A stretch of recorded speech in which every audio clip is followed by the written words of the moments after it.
trays, marshmallow skewers, and the marshmallow roaster. And all you have to do is plug it in, and then it heats up super fast so that you can roast your marshmallows. And then you just assemble the s'mores and enjoy.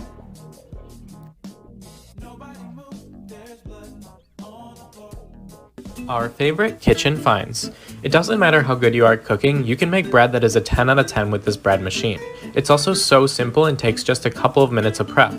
There are a ton of different recipes, but we used water, salt, yeast, oil, and flour.